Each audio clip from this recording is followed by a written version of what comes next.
Welcome to Politics Done Right. My name is Egberto Willies, your host at KPFT 90.1 FM Houston. How are our peeps doing? Welcome, folks. We are going to have a great show for you today. Topics of the show. Well, before I get there, we have a very full studio. We have Lyndon in there putting curtains up. We have Tori on the engineering for me. And we have... it looks like Marlo is answering the phones. Anyway, and we got a call already. Anyhow, folks, let me tell you, we are going to have a great show for you today. Title of the show, Elites, Economies, Great. GOP's okay with poverty killing you and caught on tape. GOP stunts college vote. It's going to be a good one, folks. Anyhow, subtitle of the show is David Brooks. Elitists think the economy is great for most. Republicans have no problem letting poverty kill their constituents to protect the rich. These are some important stories that generally don't make the air. GOP caught on tape with a plan to stop the college vote. Folks, if I didn't hear this with my own ears, I wouldn't believe it. Hello, Alistair Waters on the chat. Now, anyhow, we are going to talk as well. Later on, we're going to have Sophia Science calling in. She is running to be mayor of South Houston. If she happened to be elected, I don't think they've ever elected a woman in South Houston before. And we're going to also have Patrick Lavelle, a producer, writer from Hollywood who now resides in Utah. We did a series together called, expanding on a series he did before called The Con. And Patrick's going to have quite a bit to say about what the mortgage situation, the banking situation, and much more. Paul Fleming on the internet. Welcome to Politics Done Right as well. Anyhow, folks, the first story that I want to start with. Well, beforehand, how you doing, Tori? I see you kind of fumbling in there. Alberto. Good to see you. Good to be alive. Well, you know, I think I better go ahead and start the show this way because I'm going to say this about 2 or 3 times within the show. As you guys know, today is the last day of Politics Done Right at noon, Monday, Wednesdays, and Fridays. We are moving to 6 a.m. Monday, Tuesday, Wednesday, Thursday, Friday. And we're going to have a great show for you then as well. Not only you're going to be able to see it here, listen to it on the radio as you drive into the studio. You'll be able to go to Facebook.com/KPFT Houston and watch it. We're going to have it's going to be there for you. And of course, you can always go back to the archive to see it for our beautiful folks who are used to it at 12 noon. Remember who comes first. Always, you do. Always, you do. And while I'm in here, there are a whole lot of engineers that have kind of helped make life very easy. First and foremost, of course, we have to thank Howard for always making this place, from a technical standpoint, work. It's difficult to have a community radio station where most people, or if not just about all, are volunteers to keep it running. And I just have to give a big kudos to Howard. Even this morning at 5:30 in the morning, we're working to get things right, and Howard was right there getting things moving. I want to also thank Rico, who is my engineer on Wednesdays. He's been very helpful, including kind of putting some youth into the program. And, of course, the person that should have been here today, Andrew.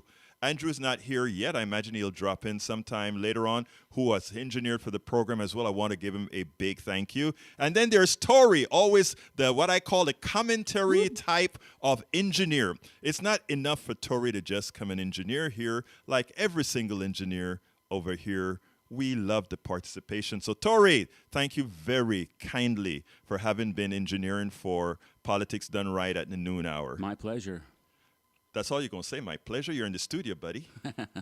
Well, it's a momentous day. Your last day here at this time. I'm looking forward to, getting up at 6 a.m. Haha, just kidding. Well, no, listen- no, no. Yeah, I'm gonna hold you to those words. I just clipped it. I'm gonna turn that into a TikTok that says Tory says he's gonna be up at 6 a.m. So sometimes, folks, y'all are gonna hear his voice at 6 a.m. as well. I'm holding you to that, Tory. Okay.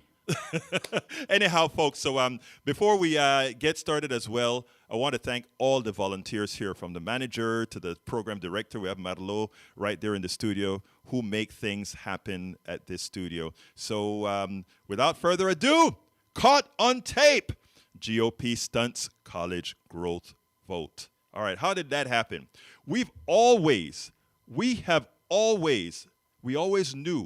that Republicans are more concerned about keeping the draconian pro-oligarchic policies that continue to make them unpopular. And folks, whenever I talk about Republicans, I'm not talking about Republican the people, okay? Most of my friends in Kingwood right now are Republicans. Love them to death. But you see, there's a cancer in our society, and the cancer is in our society are a batch of leaders that are just doing wrong. So I want all of you who are listening to me right now, I don't care if you're Republican, Democrat, or whatever. If you're doing good, and I support you. When you hear me talk about Republicans, I'm talking about Republican politicians who are not doing right. So, repeating, we always knew the Republicans are more concerned about keeping the draconian pro-oligarchic policies that continue to make them unpopular. They are unable to win the popular vote in the country, not because of demographics, but because they have nothing to offer the poor and the middle class. Their voter suppression techniques have always been visible. What was usually absent, except for a few slip-ups by some clueless Republicans, was a verbalized plan. Well. A Republican lawyer was caught on tape doing just that. Common Dreams reported the following in an article titled, "Audio Reveals that GOP Lawyers' 2024 Strategy Make It Harder for College Students to Vote," that everyone must read. A longtime Republican lawyer who aided former President Donald Trump's effort to overturn the 2020 election told GOP donors that the party should be working to roll back voting on college campuses and other initiatives aimed at expanding ballot access, according to audio obtained by progressive journalist Lauren Windsor.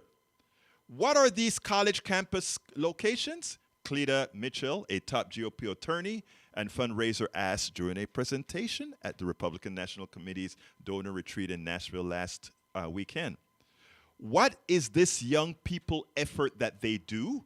They basically put the polling place next to the student dorm, so they just have to roll out of bed, vote, and go back to bed, lamented Mitchell, an avid voter suppression campaigner who has represented Republican organizations, individual lawmakers, and right-wing groups such as the National Rifle Association. Do you see the disdain these folks have for our millennials, the disdain for our Gen Zs, the disdain they have for our college students? According to the Washington Post, which reviewed a copy of Mitchell's Nashville's presentation, the GOP attorney remarks offered a window into a strategy that seems designed to reduce voter access and turnout among certain particular groups, including students and those who vote by mail, both of which tend to skew Democratic. Mitchell focused on campus voting in 5 states: Arizona, Georgia, Nevada, Virginia, and Wisconsin, all of which are home to enormous public universities with large in-state student populations, the Post reported Thursday. Mitchell also targeted the pre-registration of students, an apparent reference to the practice in some states allowing 17-year-olds to register ahead of their 18th birthdays so they can vote as soon as they're eligible. The Republican lawyer could not be clearer. The tipping point, even in red states, is coming, folks. Even in red states, that tipping point is coming because people are getting smarter. The only question is whether it will be in time to save them, whether it will be in time to save us from the fascist state. Because after instituted, the problem begins. Come on in, Tori. You know, Egberto, this country's been trying to keep people from voting since before it was even a country. Yes. I mean, the whole Constitution was designed to keep people from voting. Repeat that. That is something most people don't get. Repeat that, please. The entire Constitution was set up by a bunch of people that didn't want democracy. I mean, that's the one thing that they all agreed on in the Federalist Papers, is that they didn't want democracy. They knew that democracy would instantly end their status as plantation owners and, captains of industry. They've never wanted democracy. They've been fighting against it ever since. Now, we're going to talk about that deeper. Let's bring Thomas into the conversation because I think we're going to have some callers coming in a minute. Thomas, come on in. Talk to me. Yes, sir. I must congratulate you. I am very impressed with you, the way you carry yourself, the things you say. And all I can say, I think it is one thing. It's called the truth. Very hard to come by some days. But what I do have for you is a little help how to translate from Republican to Democrat. Mm-hmm. That's a hard thing. Yes. You need a strategy, man. Yes. I say call the Republican, it's really, excuse me, I have to say it. It's really white Christian men at the top of the list. Hey, I'm just saying, call it the machine. The machine, man. Stop trying to differentiate so that I understand. Once I know who the machine is, every time you say it, I know. I get a picture of it. Right. Let me tell you what I want to make sure not to happen, Thomas, okay? Like I said, I make sure and interact with absolutely everybody, and I make sure to judge everybody, just as MLK says, by the content of their character. And there's one thing and the other thing is that for us to succeed as a country, we all have to come together as a country, and that is a danger for the powers who run this country. Do you agree with me so far? Yes, sir. Couldn't have said it any better. Okay, and let me tell you where I'm coming from, why I brought that in. A lot of progressives right now, the way they're promoting the good that we are trying to do is to say it's the white male Christian structure that is really putting this country at risk and try to manipulate power, right? And, tacitly, when you take a look at it that way, you'll say, well, all the people, the real power structure in this country is really white men and Christian, right?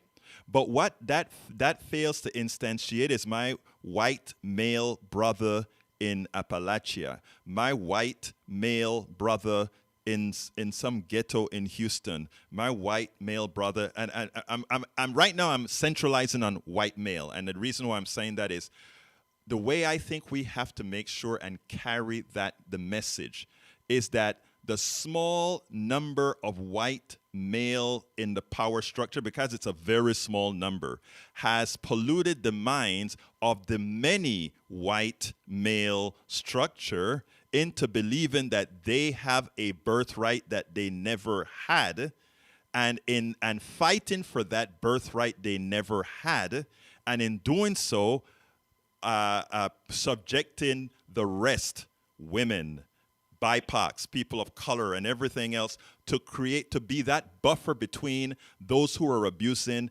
everybody from those who are just abusing the others. So in my method of trying to get to everybody, right? I try to make that differentiation so that everybody wants to see that in them a change can occur. Your thoughts? Fantastic. Sounds good. Nifty, nice. People at work, on the job, They don't hear this, Right. Exactly. you know. So you are preaching to a very small choir. And I'm asking, Yes. you must label, you must get on the offense, Hmm. score some points. I want to ask you, And Thomas. I need you, though. Okay. Here's what I'm okay, saying. Right. When I say I'm not talking about Egberto. I'm talking about we. The movement needs you out there. All of us have to be out there doing this work. I'm just a lowly mouthpiece in front of a mic. So true, yeah. true. So I mean, you are what make the conversation that you have allowed me to have with you right now has done more than anything I could have done just talking. So thank you. Fantastic. Take care, man. You have a wonderful day, Thomas. Okay. Thank you. All right, brother. Bye. All right, let's go ahead and bring Ray into the conversation. Oh, MOD. Come on in, MOD. Well, I go by Ray too sometimes. Talk to me, brother. I, I, I just want to maybe lay it out here and tell me when I'm wrong. Okay. If we have Western mercantilism by financial interests that Mhm. came from Europe, Mhm. Mhm. and these the generational wealthy people Mhm. have like the means to write constitutions or manage foreign policy with neoliberal economics that really is the foundation of this country's Yes. built creation. Yes. How we came to be, No, right? no, you hit the And nail on the head, sir. okay, I don't know if they're Anglo-Irish or we want to say what type of color, but I would say that these same folks have onus of large corporations Yes, but and I want to this make generation. I want to do one thing, and I tried to do this from the time I became a blogger decades ago, right? In fact, just you use the word color. Well, I'm a black dude, I'm a Latino dude, I'm a Caribbean dude, and when I blogged in the beginning, I made sure not to make any of that known. I blogged simply on economics and social justice, There etc. you go. I Right? like That that. Yes. that that's what I did.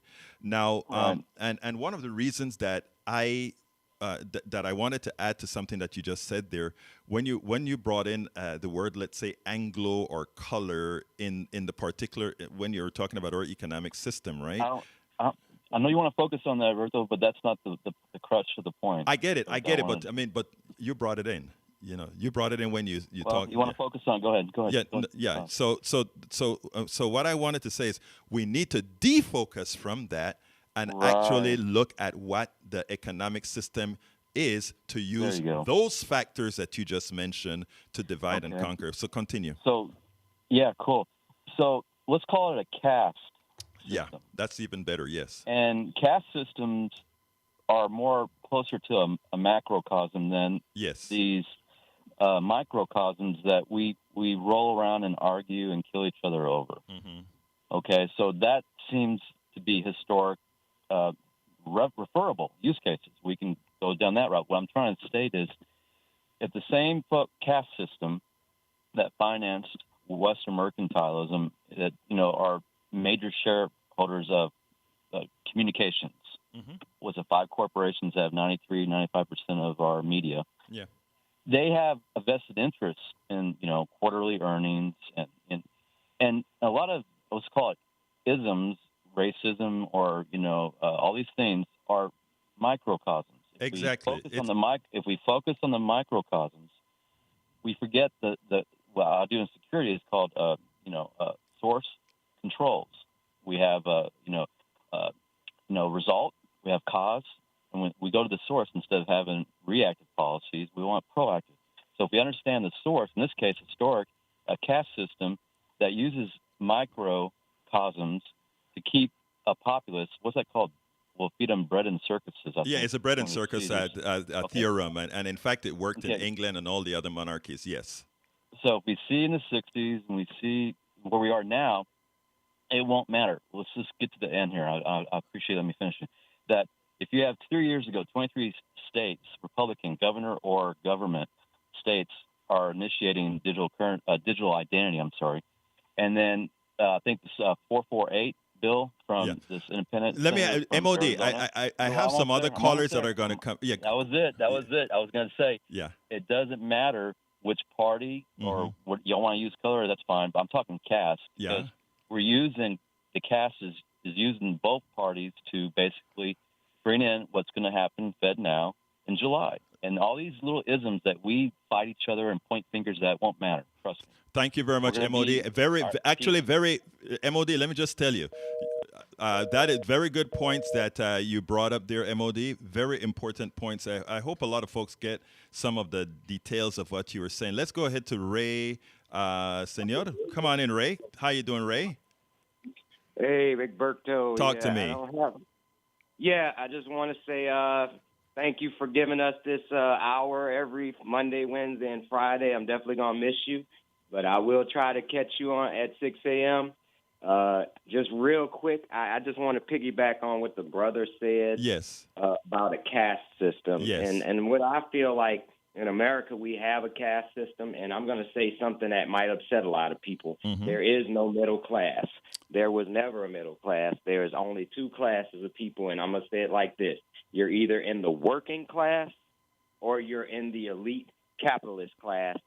And when you talk about you're in the capitalist class, they're protecting generations of money that has been passed down from their family to their family, you know. And that's why we have this system where basically they don't want the people, the masses, to have access to that. I want to say thank you for bringing that up for this reason, okay? Because that puts into perspective something that economist Richard Wolff, when I interviewed him last year, he pointed out in an interesting way, right? He created a series called Capitalism Hits the Fan. You can go to my website and check it out. Capitalism Hits the Fan. And let me tell you why that was one of the things that flipped me around quickly.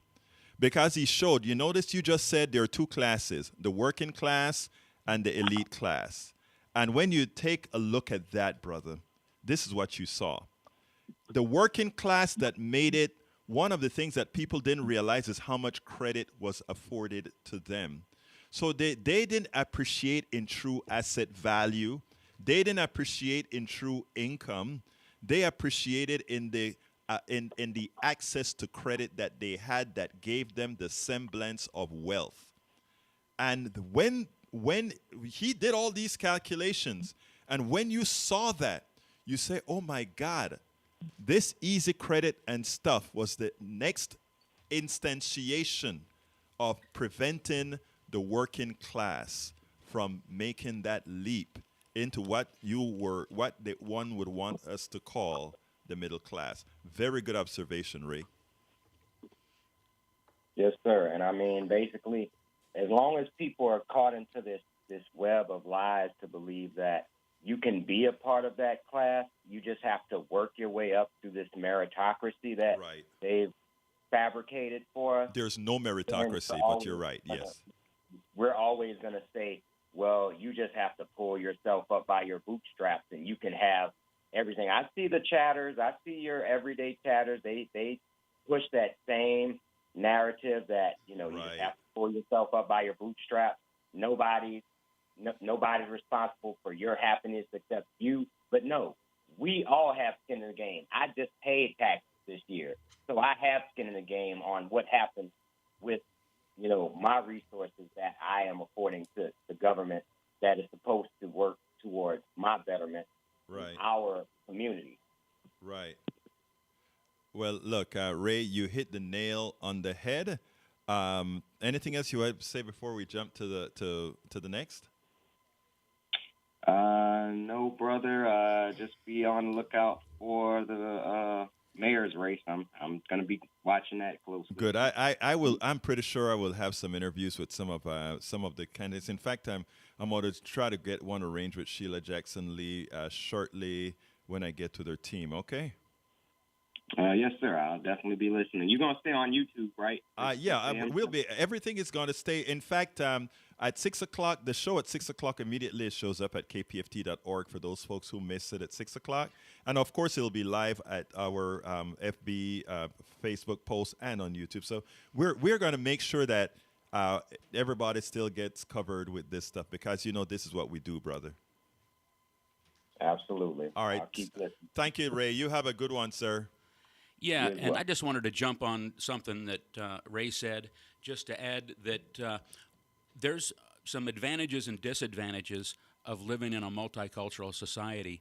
We don't have a lot of the advantages that monocultural places have as far as identity. People having a common sense of identity in a country or a common purpose. The only thing that can really tie this big multicultural society together is a commonwealth. We need to have pride of place because it takes care of us, because we have a government that has cradle to grave Social Security. And, that's pretty much it, because we don't want some kind of, race-based nationalism or religious-based identity as a country. Those things just don't work. And so we need a commonwealth. We need some kind of a social system where we cooperate and share with each other. I think that is so true, and that is not that is how beings operate. I mean, if you take a look at how ants work together to get things done, one of the biggest problems that we have in getting things accomplished is the design of our economic system. I always give this example, Tori. We have a lot of rain in certain parts of this country because of climate change, because certain parts of the country is drying up, right? Mm-hmm. If we were ants, right, we would have started digging and either migrating to where the water is, or we would have been inching that water that is in oversupply in one area closer to where we are, right? But in our economic system, because those who are in power, they cannot see an advantage in building a canal to bring water elsewhere because they cannot find how to monetize it. They have to first figure out a way that they can turn that into monetization before it's done. Government, which is the people acting like ants, would have been able to see, wait a minute, we have all these structures in Phoenix. We have all these structures in Tucson. We have all these structures there. Build a canal. Continue to do those things because it's for the better good of the society as a whole. There are certain things that are impossible to do in the current economic system. Same occurs with solar power. Look around Houston.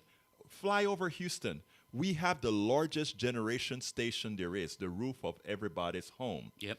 But when you talk about how to get those photovoltaic cells on there, these companies that put these things up, unless they can make a big profit on something like that, it doesn't occur. Well, we've organized our entire economic system around competition.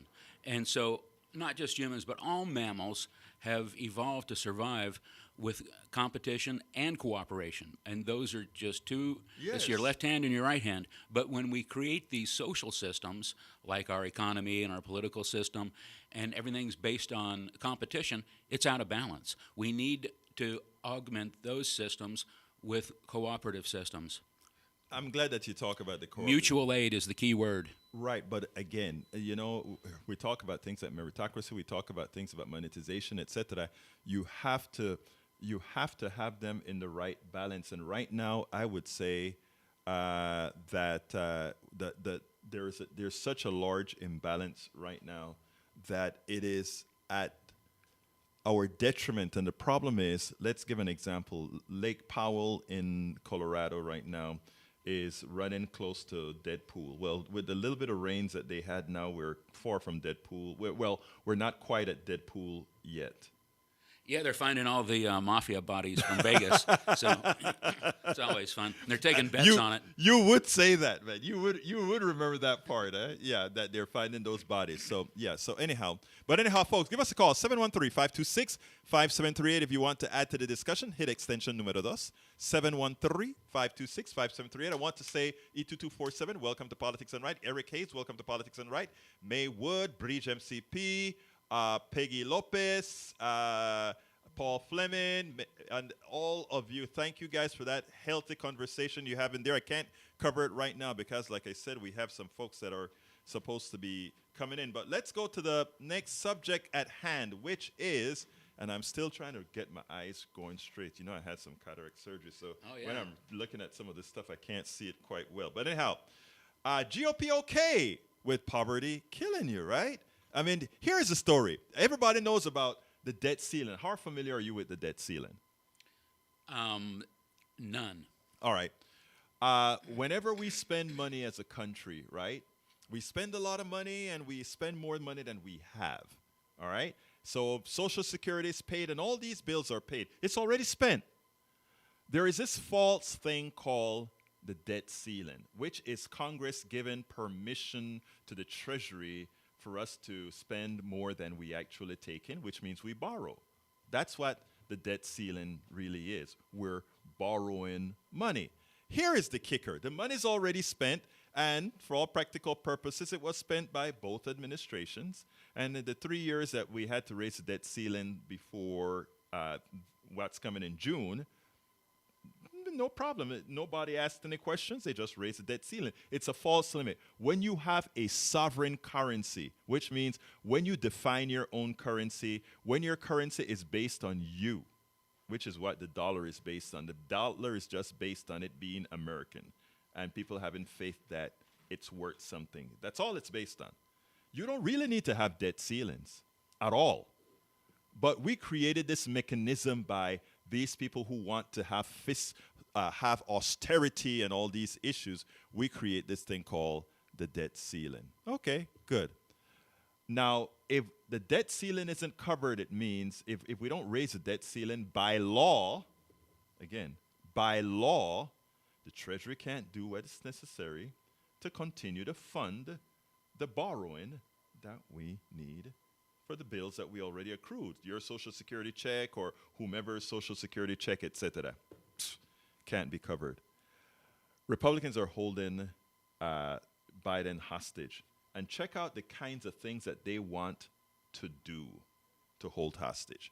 My friend Tom Hartman nailed it in his new article titled, The Republican Party of Death Content to Let Poverty Kill at Will, which paints an evil picture that will not be realized. The Democratic president and Senate will ensure that. According to the article, Kevin McCarthy has a keen new idea about what he thinks he can get out of Democrats in Congress in exchange for Republicans authorizing the government to pay the trillions in debt that Donald Trump racked up in his 4 years in office. In exchange for lifting the so-called debt ceiling, McCarthy wants Biden and congressional Democrats to throw millions of family off food stamps, SNAP, and end even the possibility of any help to low-income young people unable to pay off student loans. He claims this is because the federal government can't afford to help our students or hungry Americans. Nonetheless, his caucus is also pushing a new $1.8 trillion cut to the already hobbled estate tax paid exclusively by Lucky Sperm Club, children of the morbidly rich when they inherit fortunes they didn't lift a finger to create. Ironically, this proposal came out of the same week that the Journal of the American Medical Association published a new study finding that poverty is the fourth largest killer of Americans. I repeat, poverty is the fourth largest killer of Americans. And by poverty, they're not just talking about the profoundly poor or homeless. For the purposes of this study, they define poverty as everybody living on less than 50% median of income in the nation. The study was unambiguous, noting current poverty was associated with greater mortality than major causes such as accidents, lower respiratory disease, and stroke. In 2019, current poverty was also associated with the greater mortality than any four more visible causes, 10 times as many as deaths as homicides, 4.7 times as many deaths as firearms, 3.9 times as many deaths as suicide, and 2.6 times as many deaths as drug overdose. The outlook for people who spent at least the last 10 years living below the U.S. median income level is even more grim. The researchers refer to this as cumulative poverty. Cumulative poverty. We used to call it something else in the past. Cumulative poverty was associated with the approximately 60% greater mortality than the current poverty. Hence, cumulative poverty was associated with the greater mortality than even obesity and dementia, heart disease, cancer, and smoking, where the only causes are risk with greater mortality than cumulative poverty, concluding that the poverty should be considered a major risk factor for death in the U.S. The researchers noted that the situation is probably even worse than what they were able to easily measure. One limitation of this study is that our estimates may be conservative about the number of deaths associated with poverty. You'd think that discovering over 250,000 Americans every year die from current poverty, and an additional 406,000 die every year from the long-term or cumulative poverty would move the GOP. After all, they control the poorest states in the nation. Again, red states, the poorest state, Alabama, Mississippi, Louisiana, Dakotas, the poorest state in the country are run by these guys. This hits right smack in the middle of where Republican politicians live. The draconian budget is worse than anyone could imagine. Among its evil deeds, it cuts funding for school lunches by 40%. And where are those kids fed mostly again? In their states.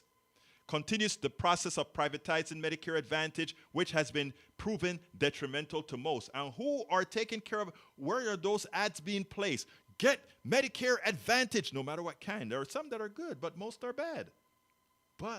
And guess where the bad ones are? In rural areas. Why are they bad in rural areas? There ain't no hospitals. You know? So that's what they're getting rid of. And it refused to extend the child tax credit. Where are all the poor kids living mostly? Not in the ghettos in Philadelphia, not in the ghettos in Houston, but throughout the millions of square miles of rural area in the United States of America. Yet, that's where Republicans decided to penalize. That's where they decided to penalize. You know, Egberto, there's no shortage of money in this country. As a matter of fact, it has to be exported and put into these offshore accounts just to keep it out of the circulation. Yeah. You know, and a parallel in Japan, they've gone a few years back. They went to negative interest rates in Japan. Rich people have to pay the bank to keep their money because, you know, there's just too much of it. And so basically, you know, since the Vietnam War, the oligarchy had decided they don't want such a powerful middle class. The middle class got in the middle of foreign policy during the Vietnam War because there was quite a bit of affluence just after World War II. And, you know, that was a threat to the people, the traditional oligarchy that organizes U.S. foreign policy. When I was a teacher, there was a economics book, and the title of it was called The Science of Scarcity. You know, our whole economic system, going back hundreds of years, is built around scarcity. And the problem is that there's no more scarcity, you know, in these advanced industrialized countries. There's abundance. And so they have to create artificial scarcity. They started in the 60s paying farmers not to grow food.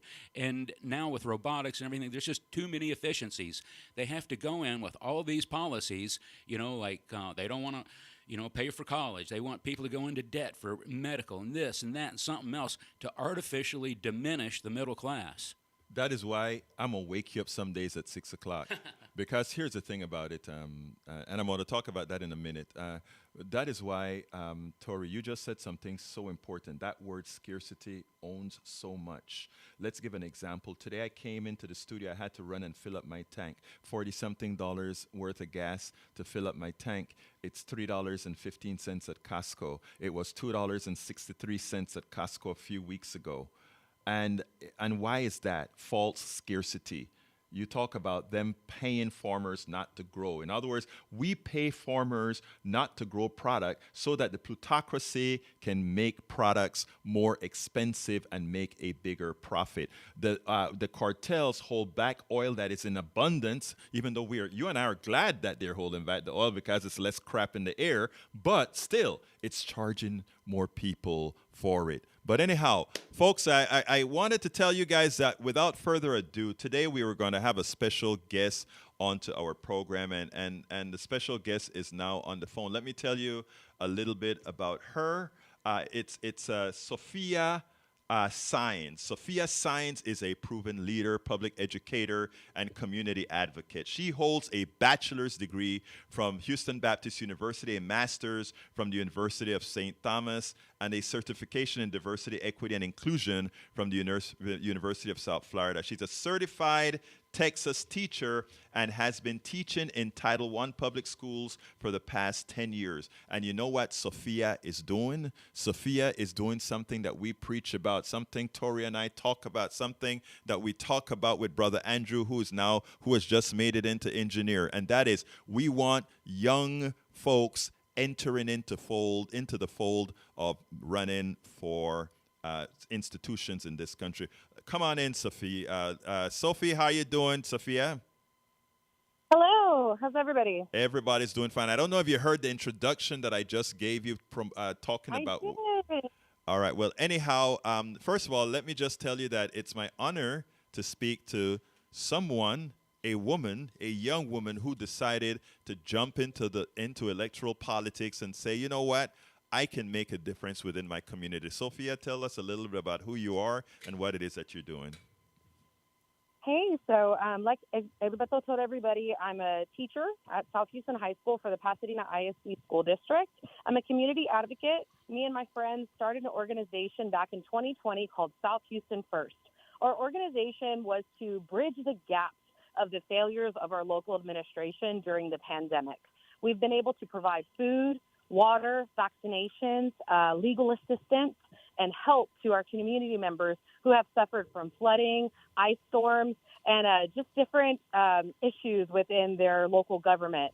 And so from there, I ran my first race in 2021 for city council. I did not win my seat, but I am back. It is 2023, and I'm running for the mayor for the city of South Houston.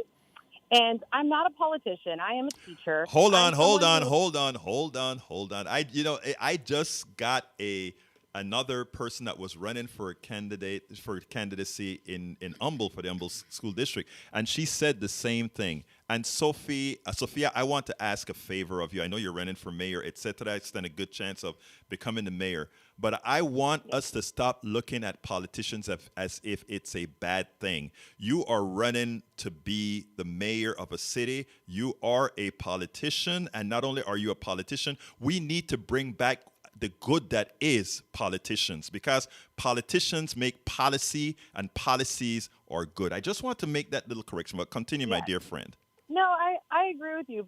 Policy and writing law and being able to vote on the provisions of the city is extremely important. Yes. But I say that I'm a teacher because that is my full-time job. That is my education. That's my career path.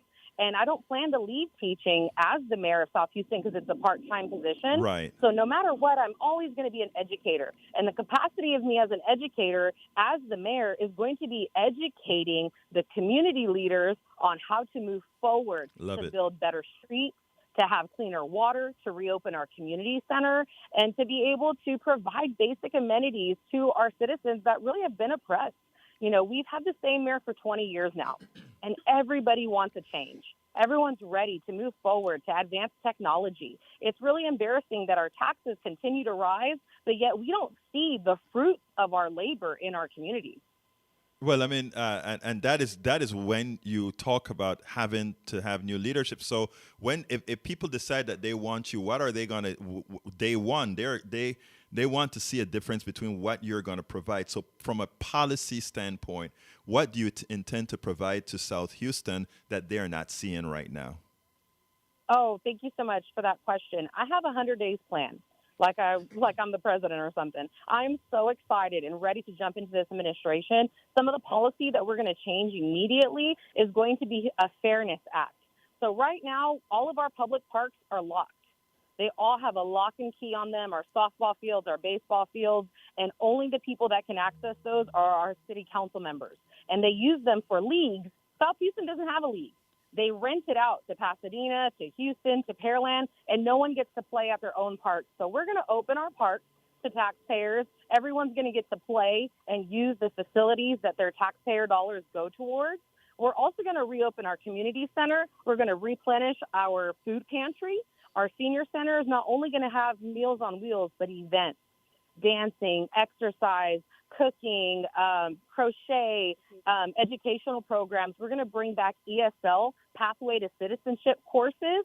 We're also going to partner with the AFL-CIO, and we're going to provide apprenticeship programs for young students that want to get into welding, plumbing, pipe fitting, to get into construction, to be able to work and serve their families. We also are going to bring a mentorship program for young students, a big brother, a big sister, towards we get kids off the street.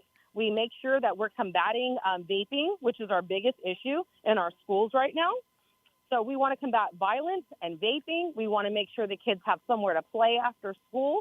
And we want to make sure that our elderly are taken care of and that our community center is used anytime there's an emergency. In my first 100 days, my team and I have planned an emergency alert system that everybody will get a ping on their phone, kind of like an Amber Alert. Right. If you need to shelter in place for a tornado, if you need to boil your water, if the water's not good because of flooding, if you need to, do anything, come to the warming center. If you need to pick up clean water. We want to make sure people are communicated with.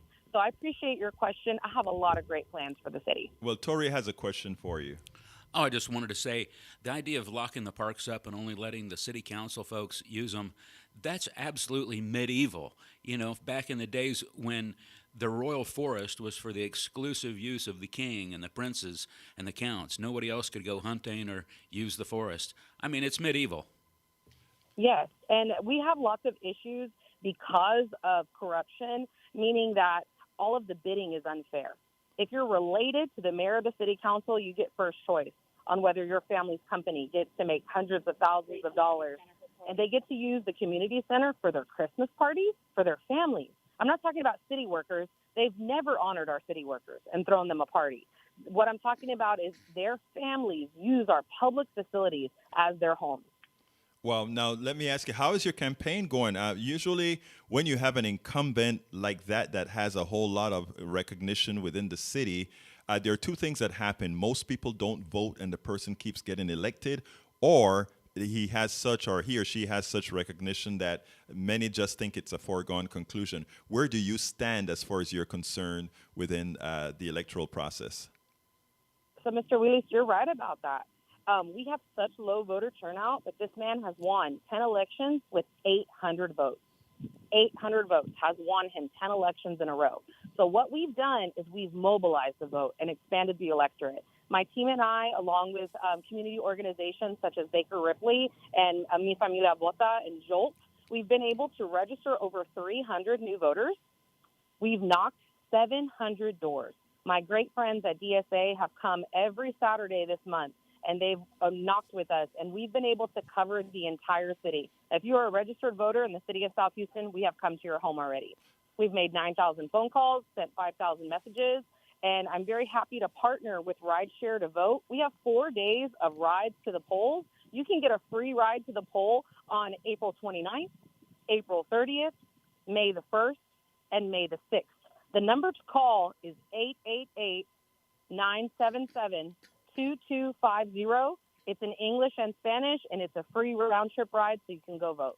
That is excellent. Andrew, would you like to ask anything? Or Just for the sake of our listeners who may have not heard it the first time, do you want to give that number again to Rideshare to Vote?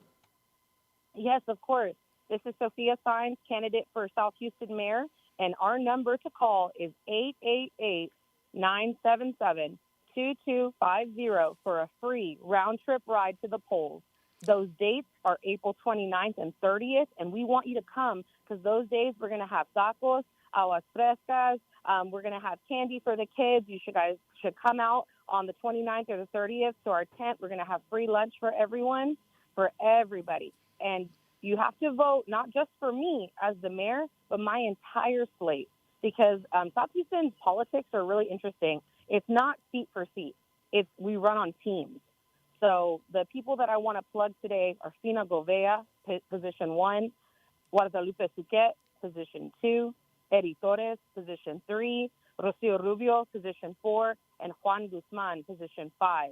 And if you meet us at our tent here at the South Houston Courthouse or at Baker Ripley, Pasadena, we're going to give you our push card with all of the names on there. And it's so important that you not just vote for me, but my whole team, so that everyone is on the same page about pushing that 100 days plan and pushing our policy forward.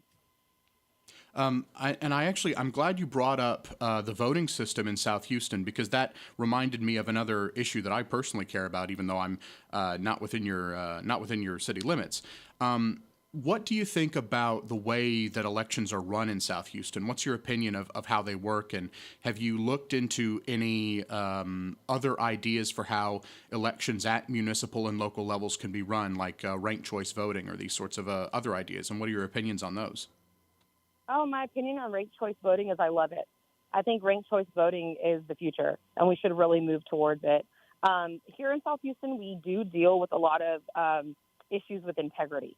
We have actually reached out to the state and a lot of our friends and nonpartisan individuals, unbiased individuals, to help us be poll watchers, because we know of a lot of foul play that's happened in the past. And if you talk to candidates who've run for mayor before against Joe Soto, he's been here 20 years, they'll tell you that a lot of things were not done correctly. And so we need a lot of eyes in Harris County to be here to help us ensure the integrity of the election. But I would love to move to ranked choice voting in the future. Now, Sophia, I just need to make sure and put this out on air. This is a public airwaves that, of course, the current mayor and anybody else can always appear on Politics Done Right to discuss the issues, where we will ask them the pertinent questions, including some of the questions that you brought up as far as why under that particular administration parks are closed. Why is it that there are so many of these issues left undone? You can always come here and explain yourself. These are the free waves that are owned by the American people. Anything you'd like to say as a closer, Sophia? Yes, as a closer, I want to invite all of the South Houston residents to the South Houston Branch Library off of Avenue A for Monday from 6 to 7:30. We are going to have Baker Ripley is hosting a Meet the Candidates event, and this is for all candidates, not just for me and my team. This is for all candidates for the South Houston race. That includes our school board and our college board candidates. And so you'll be able to meet everyone that's going to be on the ballot on May the 6th. When early voting starts Monday, April 24th. But come to the library at 6 p.m., sponsored by Starbucks, hosted by Baker Ripley, to meet all the candidates so you can see what the issues are and what the debates are. Sophia Saenz, candidate for mayor of South Houston, Texas. Thank you so kindly for having been on Politics Done Right on KPFT. Thank you so much. I appreciate all of you. You'll have a wonderful weekend. You too now. All right, folks, that was Sophia Saenz calling in, who's running for mayor of South Houston. I just love to hear young voices, voices of people who otherwise had not had the opportunity to serve community, who've been activists, who've been community organizers, who've been next to the people to understand what's going on in the city, who's not living in some ivory tower. So it's just great having that ability to speak to these folks. Anyway, we're coming to the closing minutes of the show. I want to thank Andrew for having been here for Politics Done Right on Friday. I think by now you would know that the show is moving to Monday through Fridays at 6 a.m.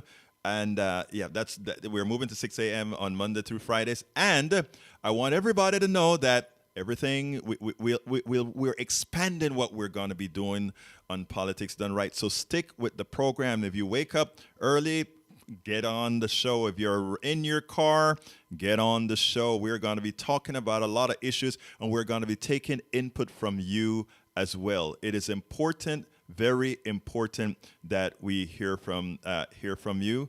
It looks like we're going to end with a quick call. So, folks, don't forget, Monday, Tuesday, Wednesday, Thursday, Fridays at 6 a.m. We are going to have a great show. It will be, of course, on air. Likewise, it's going to be at the KPFT Facebook page. It's going to be on YouTube. It'll be everywhere. Let's go ahead and bring Patrick into the call. Patrick, you're calling late, so you only have a 2-minute bumper. Patrick is a producer, author, writer in Hollywood and throughout the country, and he created what's known as The Con. Tell us a little bit about it, Patrick. Well, I love it, and I apologize for being late. And pretty much what my plan was with you, Egberto, is whatever the topic is today, it draws back to this revelation that nobody understands that the entirety of media has suborned or just not been professional enough to understand or didn't have the resources. But, my friends, if you want to understand what the problems of today are, it's corruption.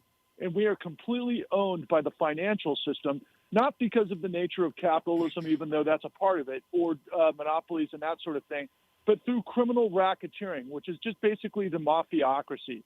There's an absolute revelation in our work at www.thecon.tv that will be a part of this incredible dialogue that I had with Egberto. And if you want to find me, you can find me on Twitter at PatrickLevel1, and you can also find me on YouTube at Patrick Level Truth Bombs The Con. But the long and the short of it, my friends, is that if you understand the intelligence apparatus of the United States, you understand that they take chances and work with very questionable sort of apparatuses for influence and control. Patrick, I have a hard stop. I have a hard stop in the blog post with you. I'll have all the information to reach you. Folks, I'm working with Patrick on this new series called The Con that we'll have all over politics done right as well. Thank you so kindly for calling in, Patrick. I'll be back in touch. Thanks, Alberto. All right. Anyway, folks, don't forget, effective starting Monday. We are on at 6 a.m. Monday, Tuesday, Wednesday, Thursday, Friday. We're going to be all over the place. We're going to have fun. I want your input. Thank you, Tori, for being here real quick. Oh, just thanks for having me. And this Sunday at 14 Pews, come out for the carrot cake. My favorite baker, Teresa Allen. But stay for the Paper Moonshiners benefit for KPFT, 3 p.m. Sunday. My name is Egberto Willis. This is Politics Done Right on KPFT. And you know how I end this, baby. I am what? Out.